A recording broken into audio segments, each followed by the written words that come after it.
Spectators shielding themselves from the heat at Garden Square in Melbourne during the Australian Open Tennis Championships on Jan. 25, 2018. Photo, Aaron Favila, AP. The second heat wave in 2 weeks in southern Australia continued to punish the region, with temperatures in Melbourne hitting 109.4 degrees Fahrenheit, 42.8 C, on Friday afternoon, and the state of Tasmania struggling to deal with 30 uncontained fires, according to The Guardian. Electrical blackouts lasting over 2 hours affected some 200,000 people in the state of Victoria, and while temperature changes at roughly 2 p.m. local time cooled Melbourne, many areas experienced little relief. With the last semi-final of the Australian Open scheduled for the evening, Melbourne residents were relieved by a cool change at 2 p.m. that lowered temperatures by 12 C within 10 minutes. The duty forecaster at Victoria's Bureau of Meteorology, Michael Halfpenny, said the cool change had arrived to southwest Victoria early on Friday afternoon and was finally making its way through to the city.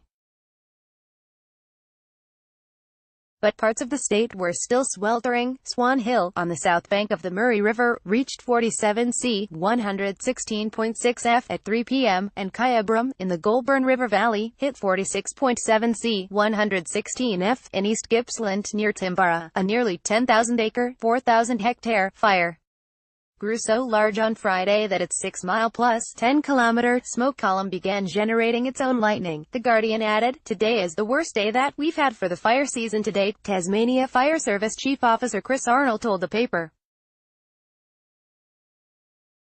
Earlier this month, Australia experienced the hottest daily low temperature on record when it reached 97 F 36 C in New South Wales on Jan. 17. Sweltering conditions throughout the country have persisted for months, with temperatures up to 22 degrees Fahrenheit, 12 degrees Celsius, above normal in Victoria, South Australia, and Western Australia on Christmas Eve, while unprecedented bushfires in Queensland were reported in November 2018. According to NPR, Australia's State Emergency Service has declared the ongoing elevated temperatures a threat to public safety, while the Twitter feed of Australia's Bureau of Meteorology became a stream of all-time high temperature reports and fire advisories. In addition to the impact on people, wildlife has not fared well. The Central Land Council, which represents Aboriginal peoples in the southern half of the Northern Territory, reported finding 90 dead or dying feral horses in the El Tianti-Aporte community in the outback, Motherboard wrote. The council was forced to euthanize an additional 50 horses that were suffering, it said, and said that the fate of another 120 animals that were too unwell to be transported had yet to be determined. ABC reported that pastoralists in Western Australia's Goldfields area had shot at least 2,500 feral camels, many of which were encroaching on livestock feed and watering ponds.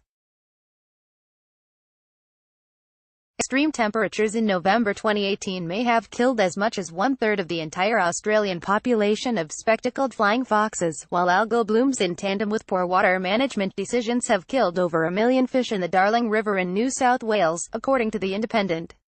Researcher Elizabeth Hanna with the Australian National University's Climate Change Institute told NPR, "What we don't see so predominantly is the koala which fall out of the tree one by one by one." The New Zealand Herald reported on Sunday, local time, that the heat wave was now spreading there, with temperatures predicted to be between 85 to 95 F 30 to 35 C. Numerous scientific studies have confirmed that climate change, which is driven by worldwide emissions of greenhouse gas from human activity, is making heat waves more common and more devastating.